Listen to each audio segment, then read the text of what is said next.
Hello, Internet. I don't know, I'm random, so I am going to listen to the Uncut Astrology Weekly Horoscope for February 10th to 16th, 2016. This is an astrology reading from the Leo King, whom I'm subscribed to, because he's kicked butt, and he knows pretty much what he's talking about, in my mind anyway. We're all entitled to our own opinions.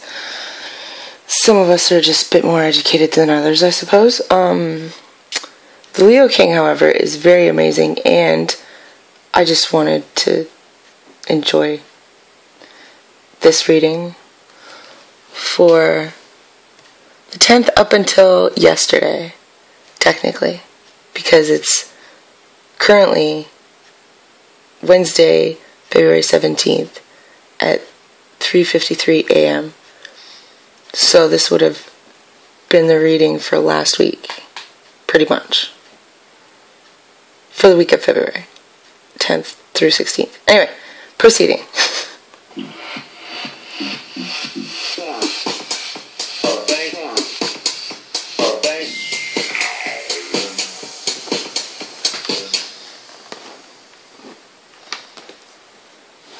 What's going on, everybody? It's David Palmer, the Leo King, and this is my show, Uncut Astrology, where I take off the mask or the veil, and I give you this week's astrological forecast, raw and real, for the week of February 10th through the 16th of 2016. And I wanted to make sure that you were able to see my lion eyes, and not L-Y-I-N-G eyes, my L-I-O-N eyes, because I'm a Leo. But, I'm going to be very honest with you.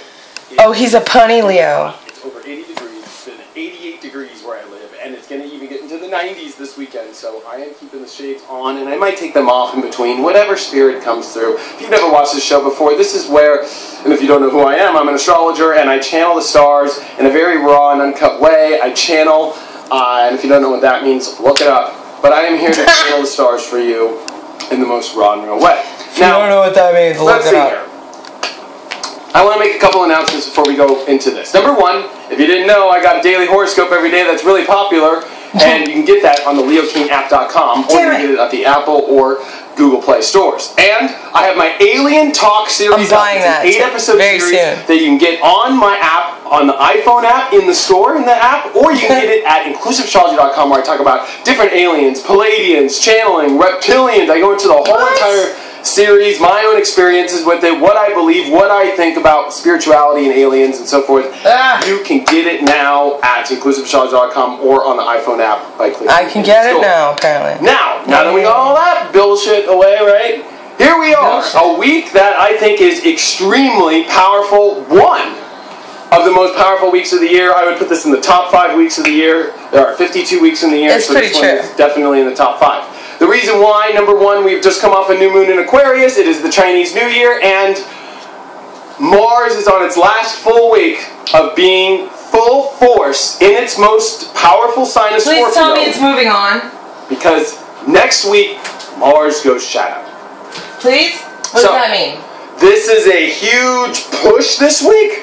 This is a huge decision stuff, and it feels weird because you kind of come in this week like, it was hardcore. Where the hell is this all going? You get all excited, right? The new moon comes into Aquarius. You get all excited. You get all electric, and then guess what happens? The moon drops into Pisces while the sun's in Aquarius, and you kind of feel like, oh my God, I'm in the waiting room, and I don't know where the hell shit's going, and I don't know how it's going to happen.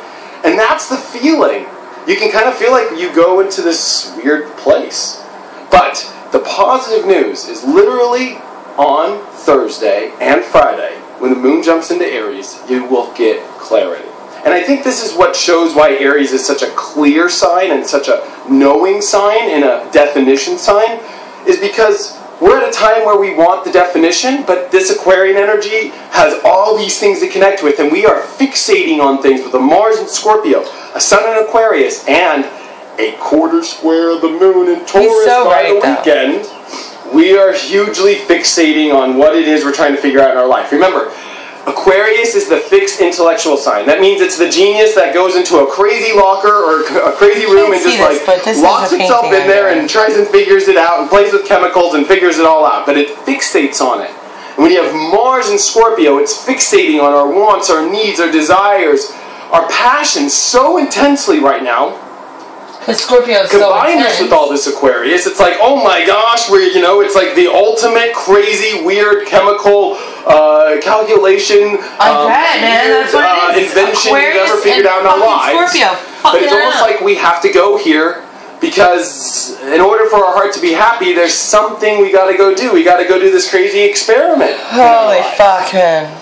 And I think this experiment's going to test us in ways that how accurate he is. Need to go through with courage, with opening, with broadening our soul. This is Saturn and Sagittarius, remember, squaring Neptune and Pisces. This is us, opening our positivities in the middle of all of our sensitivities. I need to join. Interesting analogy, right? Opening up our positivity, opening up our perceptions, opening up our beliefs in the middle of our deepest sensitivities. And having to do a crazy, wild, weird experiment to get there, and it's all being defined this week. Because the moon comes into Aries, and it will be really good with all this Aquarius. But the weird aspect of this is it's going to square Mercury leaving Capricorn and Venus squaring Capricorn. So it's going to be about this long-term decision in our life, these big plans that we have, and the clarity coming with them. Yeah. But realizing in order to get what we want, we're going to have to play by these certain rules. It's not going to just be like we just get there on a one-way ticket. It's like there's weird levels to go through. And I think that this is a crazy time because it's all being defined. Here's the last week of Mars truly moving forward, because next week Mars is going to come into shadow, and that means that Mars is going to be at a weak spot. It's going to come into a very karmic spot, and it also is getting ready to end its last 2-year cycle of moving forward in full force. So we are now moving out of a very strong, defining series in our life, and this is like the climax, especially considering of what the last couple years were about. For like fucking 5 so minutes. So this is the final chapter in many ways. I might shameless promotion, by the way. This is the final climax story to the last couple years of the definition of who you were for the last couple years in your life. Whoa, that's intense shit, man. When the quarter square of the moon happens this weekend, it comes into Taurus. It's going to square the sun in Aquarius, and then guess what it's going to do? It's going to square Mars in Scorpio. And this is all about fixating on what we want, what we desire, what we value the most, but in an Aquarian way. This is about, I got to do all these crazy little experiments and things and connect all these little dots and go through this crazy, weird maze in order to get what I really want in my life. This isn't Leo, where it's like, all I got to do is love myself and just do this and show up on the throne and it's all going to work out and tell people what it's going to do and it's just going to happen. Oh, no. In Aquarius, you got to pour water to people, you got to go through the maze, you got to figure out the experiment. It's not that simple. Yeah. And so we are all having to go into these crazy experiments that are going to take us into a place that need to open us up, that broaden our horizons, that take our worlds and expand them in our most sensitive positions. Whoa! But deeper than that, it's like Snow White and the Seven Dwarfs, when the evil queen, she goes like, mirror, mirror on the wall, who's the fairest of them all? And then of course it is Snow White. And she fixates, I gotta kill Snow White, And it's not that we're here to kill anything, but we're coming to this place where it's almost like if you really realize you're waiting for an answer, you're waiting for the end thing, it's almost like you've made your decision for it, and this weekend comes and it's like, okay, I'm doing this, or okay, I'm doing that. We're at a huge culmination, pyramid splitting in our lives. It's crazy time, man. It was. How do relationships fit in this? Well, oh, shut up! Don't even mention relationships. You could. I don't think this is about relationships right now. Venus is kind of. If I were to look at the position of Venus right now, I would call this position a no-go. Void. If it was a moon, Venus is just sitting there this week, not doing much. Going to have a nice trine to the moon. Venus just had Mars sextile it, but that's over. This is about you. This That's is about right. you in your life. This is That's about right, what you baby. want. So relationships It's might come to about conflict us. because this is where everybody's picking their side of the team, their side of the story, and who they're going to be. So this has nothing to do about relationships. This has everything about to do numero with unos you. and her little one, because really, it's It all about affects her. relationships in a certain way, though. Mercury comes out of shadow period by the weekend too. While this big quarter square of the moon's happening, Thank it gives us God. all the answers that we're looking for. Yeah. It's like the moon comes into Aries Tuesday, Friday, then this big, big moon on Saturday, and then Mercury comes out of shadow and moves into Aquarius, and everything starts. All the answers start coming, and all the figuring out. And then Venus at the end of this week, when we come to next week's Uncut, boom. Then Venus comes and goes straight into Aquarius. So it's like everything comes out of Capricorn. Everything comes into Aquarius, everything comes into this exciting motion, and we all kind of get ready to drift onto the new world.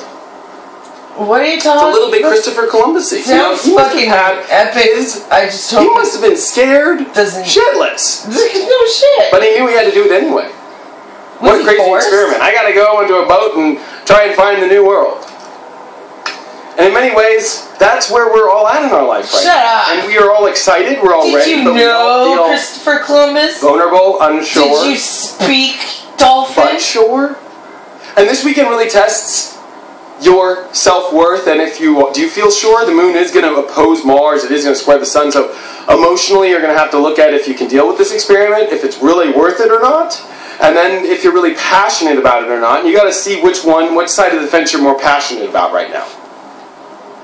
Because this is the end of Mars direct without shadow. I'm going to be honest with you, because Mars will not be direct in Scorpio anymore without being in shadow for a couple years. So this is the end of Mars in Scorpio, in my opinion, of full strength. I think. Okay.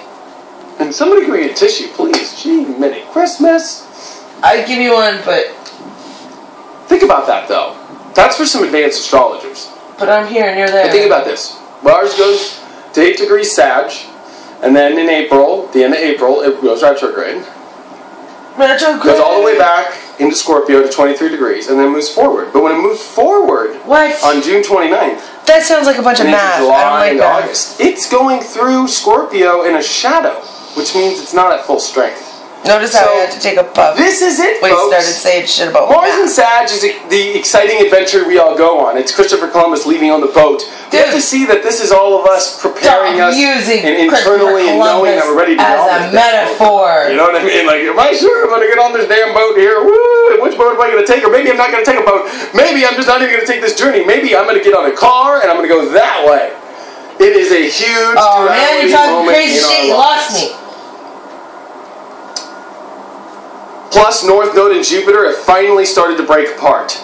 So this means that everything over the last 2 to 3 weeks that's come to you, these are the doors. Take these opportunities. I've been screaming these opportunities. It's true. They're going to come like this. I don't want to say ever again, because opportunities always do amount, and I think Saturn and Sagittarius will show us that there are extremely crap loads of opportunities always. Simba, calm down. These are the most fated. These are the most destined ones. Jeez. And this is it, folks. But you are not allowed to try to kill me. This is it. This is the real McCoy here. This is you really figuring it out. And I think by the time I meet up with you next Tuesday and Wednesday, right when Mars is ready to go into shadow, which will be on the 18th, I think is the exact date. So 17th and 18th, Mars starts entering shadow. You're such a dick. And with all this, monkey energy that's in, right? It kind of reminds me of Uranus and Aries, It's like everything's unpredictable and you really need to figure out what you want, you really need to jump for it, you really need to go, and it's kind of crazy, but you got to do it. What do you want? So this is a huge, huge week. Trust me, the answers are coming. Even at the last moment when you don't think they are. What are you doing? They're coming. And I think this has been a true test of whether or not you can surrender and let the answers come to you. Or if you're freaking out and wondering. And I think once the answers come, you have a choice. I think the universe kind of gives you, or you've been processing 2 different roads here. It's okay, go lay down. With Saturn and Sagittarius, it might be infinite roads. But I think that you're going to notice that it's a couple. Maybe a third. Go lay down. Is the Aquarian always throws in the third, Not, it's like you're having sex with somebody and then the third person comes in. That's Aquarius. Like, what? Woo! Woo, with Mars and Scorpio. We're lucky The other to have aspect of this, sorority if we just want to bring up sexual energy, I think this is really getting down to some extreme sexual stuff going on in our lives, as far as like how we're feeling about what we're passionate about, if we're feeling that connection with certain partners, what kind of partners we want. And I think when Venus comes into Aquarius and we have Mars going through this weird shadow period, we're about to enter some really crazy sexual relationships or some sexual realizations in your relationships very powerfully. And we're kind of like feeling like a little bit suppressed. Even though we might be having sex, there's like this aspect where maybe your soul isn't feeling like it's fully like, you know? It's probably because I'm doing that to myself. Because that's when Mars is in Scorpio and when Venus is in Capricorn, there's like a deeper connection. But this is like on a whole nother level. So, hope that helps. I don't want to go too long, but that Shut up. What is that, weekend. Of course, make sure you Fuck give me all my you. app, theleokingApp.com. Make sure you check everything out. And get the Alien Talk series is now available for download. You can get the whole series That was at a discount Leo price. King's tease for us, by the way. It was all like, oh, you gonna Thank get you for all the some. support. I truly appreciate But it. you gotta go I get am thinking about you, sending you all my love, and I will see you next week. I can write you up. And guess what? Yeah. It's available.